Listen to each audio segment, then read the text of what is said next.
Welcome to the Leaderonomics Show. This is our first virtual Leaderonomics show, and I'd like to introduce to you Melvin Poh. Melvin is a very special person because he's the first person with us on the Leaderonomics Show. And Melvin, I would like to introduce you to him. He is a renowned person that I would like to introduce because he has a couple of things under his belt that I need to read out here. Forbes 30 Under 30 listee, as well as the founder of the Asian Entrepreneur. So welcome to the show, Melvin. Thank you. Thanks so much for having me. So it is really a pleasure to have you here, Melvin, but I think there are a lot more that we don't know yet about you that I'm sure our listeners or our viewers would like to know. So perhaps we'll start with that, a little bit of an introduction to yourself, perhaps your professional experience. Sure. So for those that don't know me, I'm actually the founder of the Asian Entrepreneur. We are a media publishing platform, and we're a bit different from others because we focus more on knowledge content.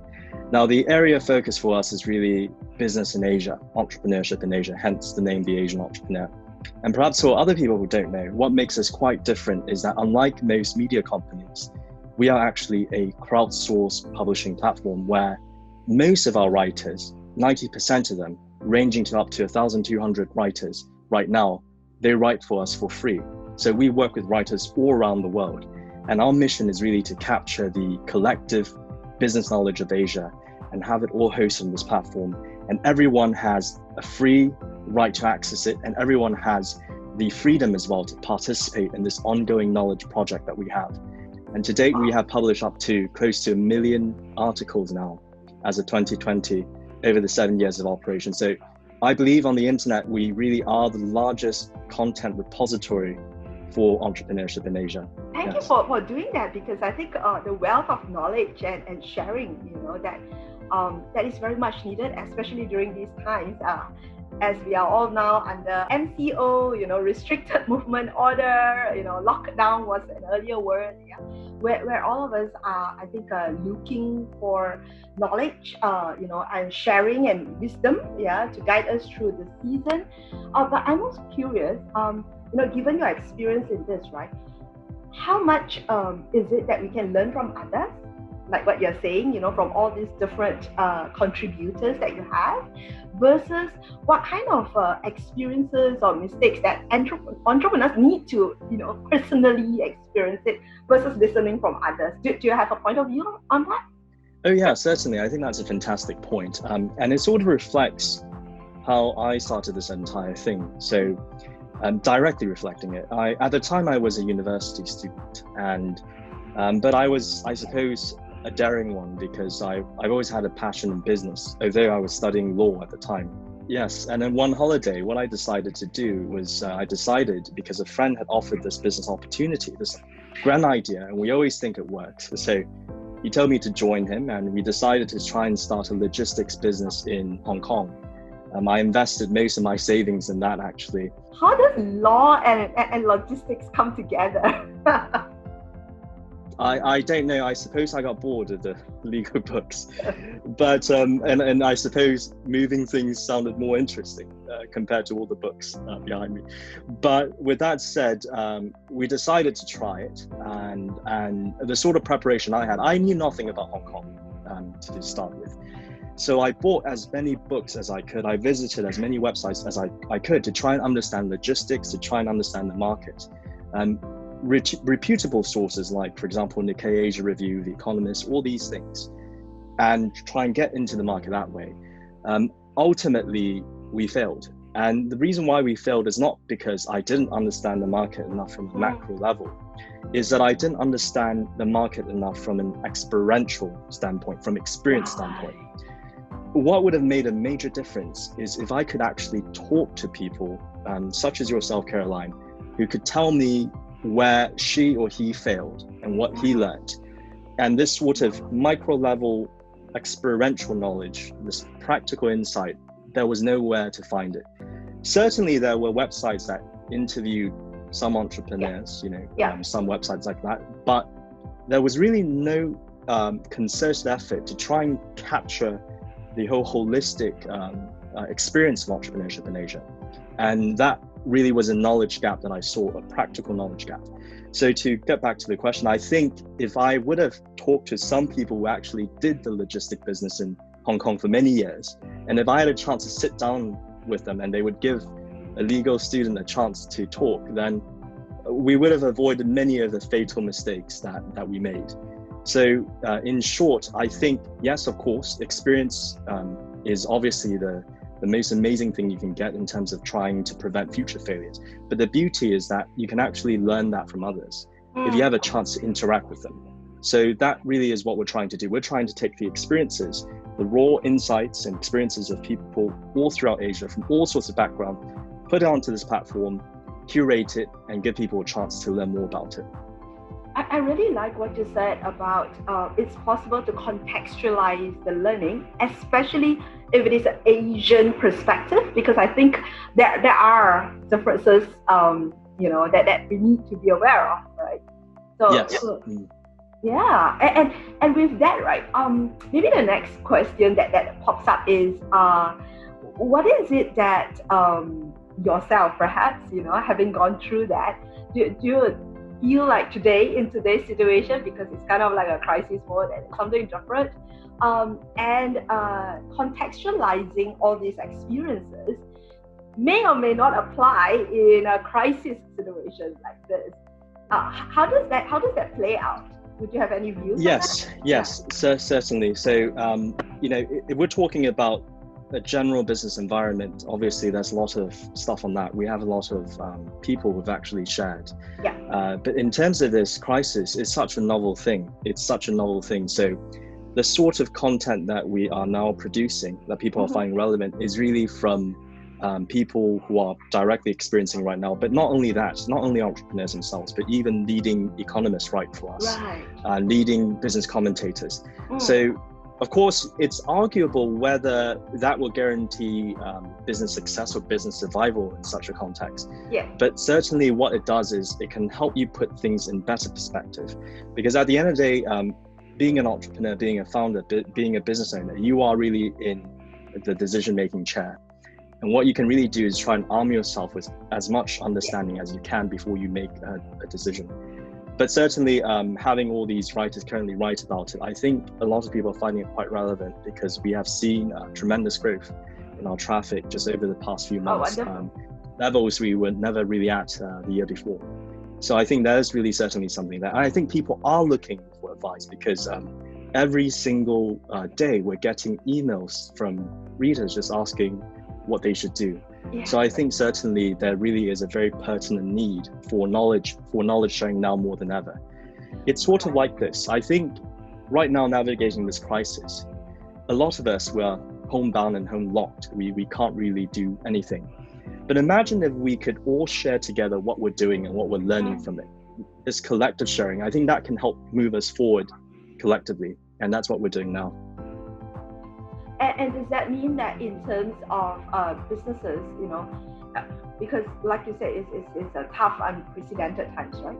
So does that mean that when they are coming together as a collective wisdom of all the different experiences, and hopefully they will be able to learn from each other and contribute and add value to each other, does that bring to the table right now the kind of discussions I'm wondering, would it be more sustaining, how do we sustain through this? How do we, usual entrepreneur questions, how do we gain cash flow? Cash flow is a big problem right now, right? What are the main things that we should be doing, we should not be doing? Or has the conversation moved to a point of when should we call it quits? Yes, the conversation right now carries everything from the very start of it to pretty much the current stage. And what you find is actually most businesses now, they are more or less somewhere along the lines. So what this pandemic has really done is really quite novel. I mean, we've never seen anything like it in history. And what is most interesting is not that we have not had crisis in history. Yeah. We've had many black swan events in history that has changed the world. But what is interesting is that this pandemic is the first one where governments around the world globally, collectively, have actually closed down their economies and introduced so many restrictions. And that has actually caused fundamental changes to the market and the market reality. So most businesses now are actually misaligned. What model they had before was aligned to a different market reality that no longer exists today. And if they're not changing, then certainly they're not going to be able to offer value and capture profits in an idealistic way. So what we have our writers are doing is we're actually covering everything that you should do from the very beginning, which the first thing you should be doing now is, first of all, survive and react. The thing you mentioned immediately is cash flow. Yes, because right now the market is restricted, economies are closed down. Most businesses will find themselves facing liquidity issues, cash flow issues. So we have a lot of writers sharing about what they should do in terms of cash flow, and then some is to make sure that you have a lifeboat strategy, cut down the variable expenses so you can firstly not go bankrupt. But then after that is where our work really shines, because now that you have survived, the next step is how do you actually adapt? So that is an area that we have had so many writers sharing, ranging from commentators to economists to journalists, but also to direct business owners and stuff they've tried that has actually worked. So we have a wide range of coverage, and in some, really it's to look at, first of all, discovering what is a new market reality. And the framework that we have actually developed is 5 things. Look at, first of all, ask yourself first of all, customers. How has your customer changed? How has your demand changed? How has your desire changed? What do they want right now compared to before? Because obviously that's changed. Second thing is look at value proposition. How has your value proposition changed, your goods and services? I mean, perhaps in this situation, what you offered previously is not as valuable as before. How can you make it valuable again? And the third thing is really looking at value demonstration. Previously, you were marketing before, and maybe perhaps you were at a trade show, or you had whatever physical way, or maybe even digital, but that has also changed. How can you demonstrate your goods and services valuable again? And then finally, looking at capabilities, looking at whether you have the capabilities to adjust and deliver value again. And if you don't, how can you go about getting it? So we have this framework, which is more or less accumulated from all these writers that have written, and our editors have put together this framework. For the benefit of the listeners or the viewers, I'm just going to repeat it, and I think I missed one. So I have looking at the customers, making sure that your value proposition is there. How do we demonstrate value, and looking at capabilities? That's right, yes. That's right, okay. So maybe just to again come back to what your personal experience is in starting the Asian Entrepreneur, because you also had a change in a model, right? And yes, that's right. Your change of model, and that's something which you mentioned in the beginning, which is quite unusual, where you have most of them being what's a nice way to put it? You are managing to collect information, but you do it for free, you know? Like you're able to get this out from people and not incur that cost. I feel that there must be a lot of learning that we can get from you in relation to this 4 items on how you transform the business and how do you manage to convince people to do that. Yes. Sure.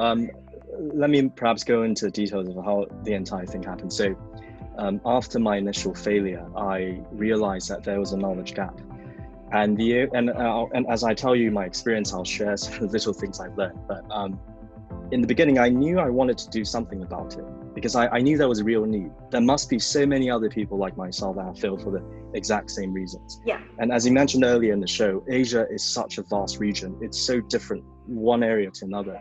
There's just so much to learn, but not a lot of concerted effort to really cover that area in a practical, experiential way. But the only way that I knew how to do it, given I was more or less legally trained, was I thought I was just going to perhaps create a brochure or a research periodical and publish it now and then. So I have absolutely no media experience.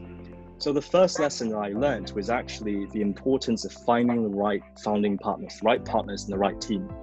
Because it was not until I discovered and I met my founding partner, an editor from an established newspaper, that he actually pushed me to try and formulate this venture into a publication. So it was actually him that pushed me.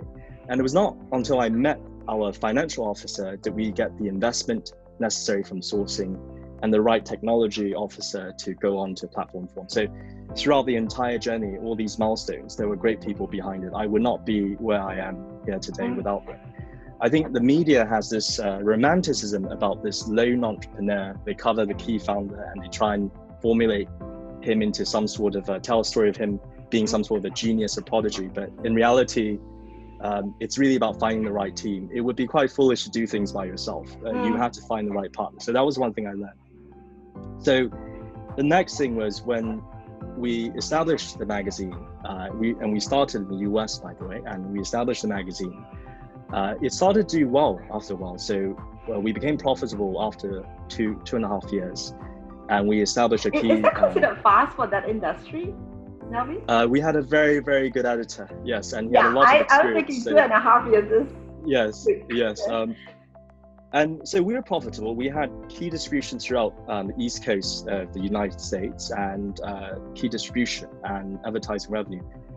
But then that's when I encountered the second learning point, which is adaptability, because I realized that despite having all that, the business was going well.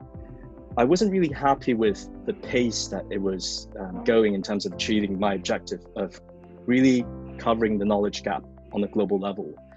And the way I saw it was the model was very straightforward. The way it worked was that we would hire writers to produce content. With content, we increase reach. And then with reach, we increase advertising profits, which gives us money to hire writers again. So it was a cycle.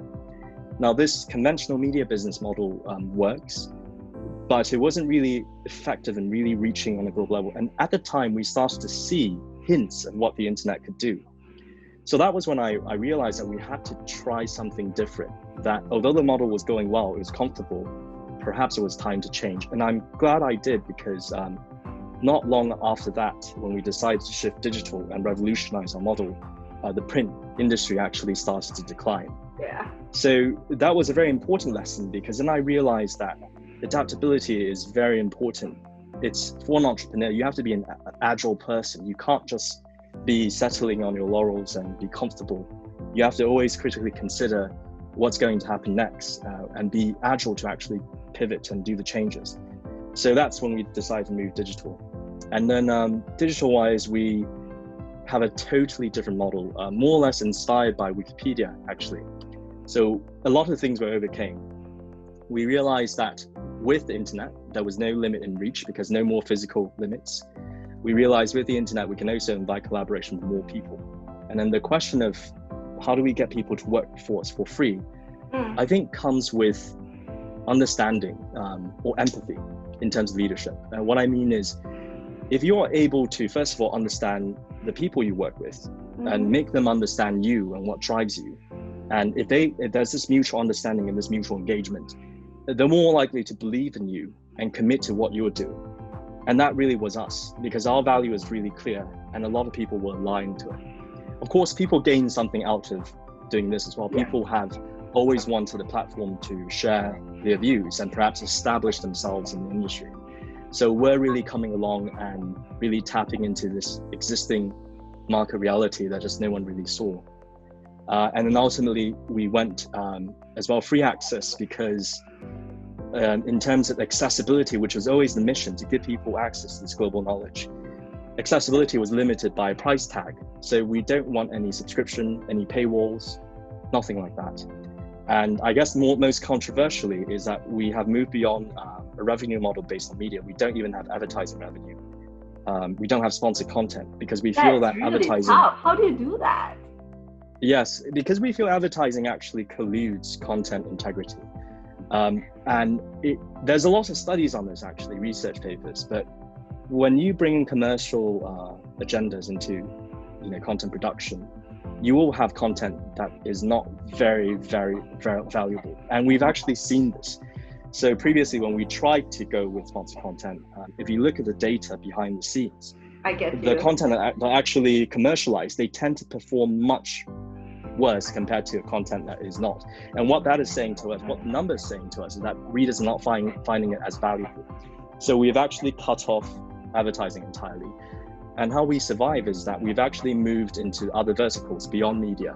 So the main ones now we're involved in is actually private equity, events, and publishing. So these are areas that are totally conflict interest free for us. And it works perfectly because as the media platform grows and the brand grows on an international level, these other revenue models actually work well, and they get benefit from it as well. So it allows us to achieve our objectives independently and very objectively. Yeah, and that's very interesting because what you spoke about, and just a quick recap again for our listeners or viewers, is that you spoke about adaptability, you spoke about mutual empathy and understanding and building that connection with the people that you work with and who contribute to you, and you spoke about other verticals, and of course the founding thing was finding your right team, and making sure that works for you.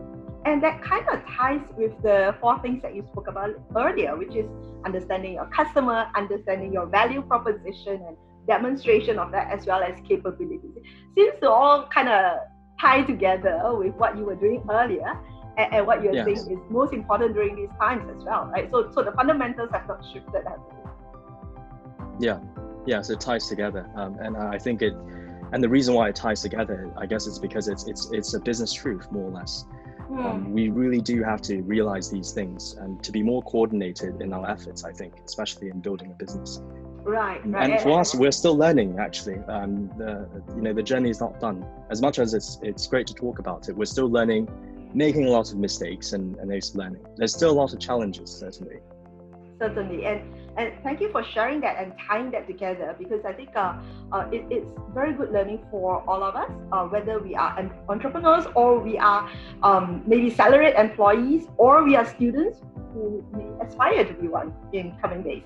So what we're going to do is we're going to take a short break right now, and then we'll come back shortly to hear more stories about your customer background and learn more from you. So we'll take a short break for now.